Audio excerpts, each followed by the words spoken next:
So is Hunchback of Notre Dame one of the best movies ever, and people don't seem to remember it? Why? Why? Why?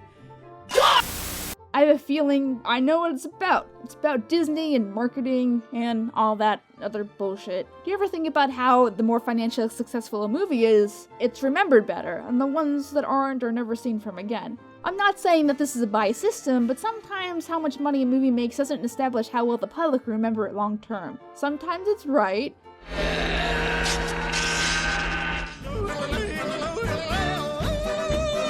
And sometimes it's not so right.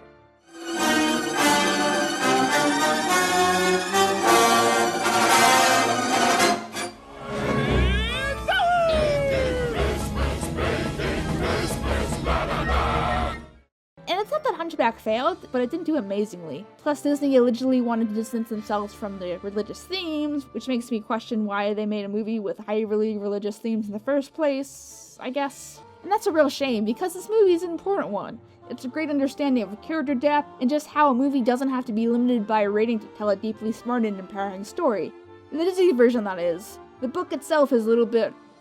The main point is how much buildings in general are important and need to be preserved, and now that's not really a problem anymore.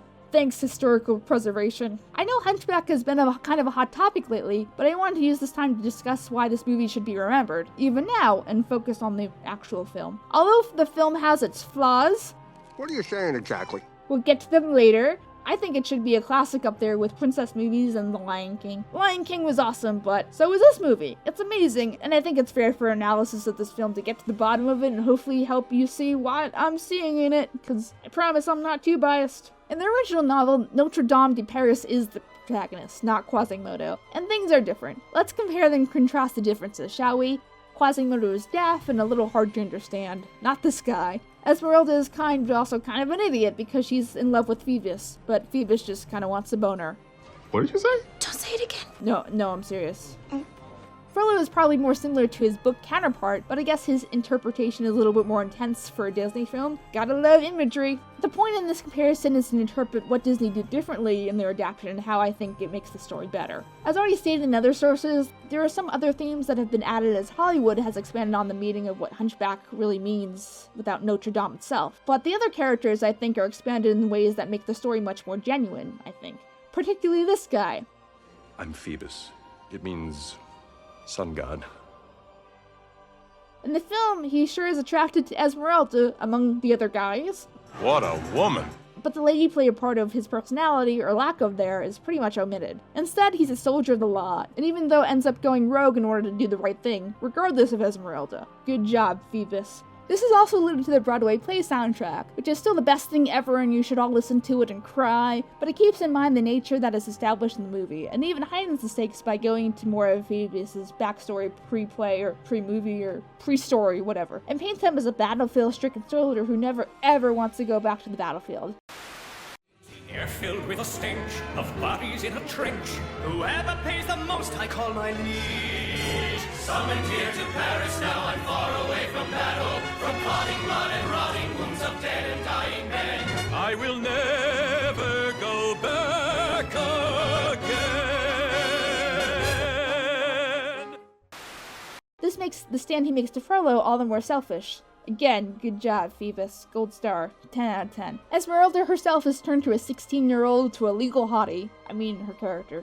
Yes, that. She's turned from a young, kind of naive girl who has a crush on someone she couldn't get to someone who represents equality and justice. Esmeralda's character seems to be the one that's drastically changed, although other interpretations seem to help with that. I think that's why she's such an important character, and she doesn't need to be. She's the one that all three guys are attracted to. She needs to be someone that doesn't let that attention get to her head, but someone that stands up for the greater good. Silence! Justice! Her originally being turned off by Phoebus is kind of a slap to the face of her original characterization, as well as establishing that she's a pretty damn strong, independent woman. Frollo is probably most similar to his book counterpart again, but what comes across clear is what makes him one of, the most powerful and evil Disney villains ever, is that he doesn't know what he's doing is evil. He has a hierarchical view of just because he's a man of the church. It's a testament to what can distract and use to define. He refuses to accept any other worldview than the one he has. Similar people have used money and power to do the same. Already, it's not like these characters are better than the book, they're just different. But what makes a good character? The implied depth that the movie versus book counterparts make just seem like they're more mature, rounded people. They don't just want to bone others, they're not attracted to people for just looks. And that's something both Disney and society has been pushing for the last 20 years. It makes sense why these changes are made, but to capture a modern audience as well as to add a little more depth and selflessness to their characters is good. We have to take the focus from the actual monument to the physical characters that are likable.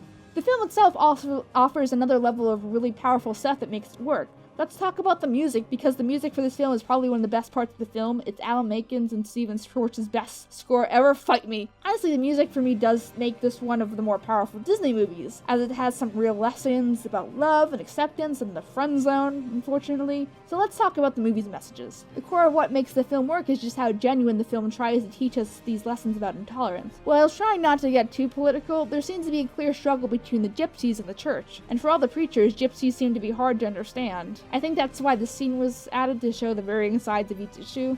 What do they have against people who are different anyway? But these characters really embody how maturity should work.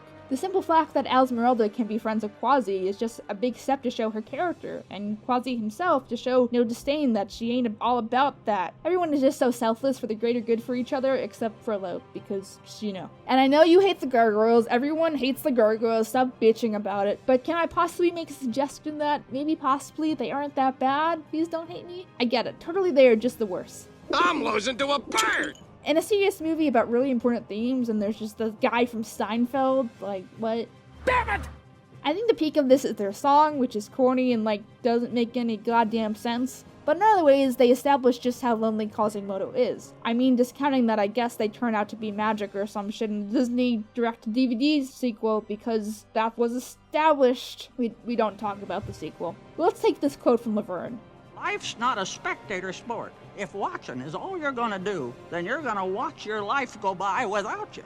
This is a quote that ends up being on, like, little cups and t-shirts and all the stuff. Just online. Disney is not gonna have any of that crap. And even though the movie should be better without the gargoyles and their pop culture references, and I think they get a little bit too much hate. Yes, that. The last point I want to make is just how amazing this movie is for existing. Disney taking on a darker film, I assume because they got high on just how much those darker risks were taking the Lion King and how they paid off. And it's like, took a double dare to go darker. And then they were just like, how are we gonna market this again? Let's have a party, woo! But in the end, I think those risks end up making the movie stand out on its own, to the point where Disney teased a Broadway release, but oh, never mind.